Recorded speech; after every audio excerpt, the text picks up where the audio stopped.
और निमे के गाजी पे झुलुआ लगा झुलुआ लगा के डीजे अमित तिवारी अपहर। अब कीनो में हम जाइब माई के करे दरसाना अब कीनो में हम जाइब माई के करे दरसाना अरे निमे के गाछी पे झुलुआ लगा के झूलेली माई झूला नमा और निमे के गाछी पे झुलुआ लगा के झूलेली माई झूला नमा। डीजे अमित तिवारी अपहर। और निमे के गाछी पे झुलुआ लगा के झूलेली माई झूला नमा।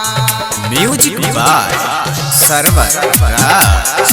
आप सुन रहे हैं प्रीतम प्रेमी को। 12 दिन बाद माई आइल बारू आज हो ये माई हमरा के दे दो आशीर्वाद हो 12 दिन बाद माई आइल बारू आज हो ये माई हमरा के दे दो आशीर्वाद हो लाल रंग चुनरी लाल रंग बिंदिया चमकेला माई के लीला रावा लाल रंग चुनरी लाल रंग बिंदिया चमकेला माई के लीला रावा और निमिया के गाछी पे झुलुआ लगा के झूलेली माई झूला नवा और निमिया के गाछी पे झुलुआ लगा के झूलेली माई झूला नवा। डीजे अमित तिवारी अपहर।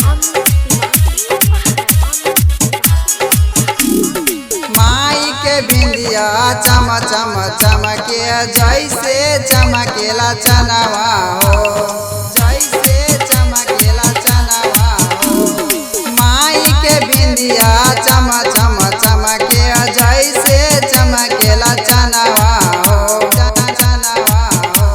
प्रीतम प्रेमी डीजे गौतम पर फेर दी नजरिया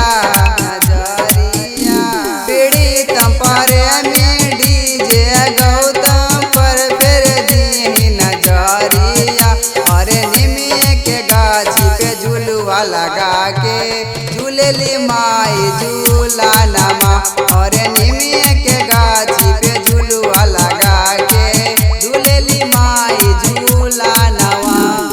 अब कीनो में हम जाइब माई के करे दरसाना और निमे के गाछी पे झुलुआ लगा के झूलेली माई झूला नमा और निमे के गाछी पे झुलुआ लगा के झूलेली माई झूला नमा। presented by Andaz Music Studio।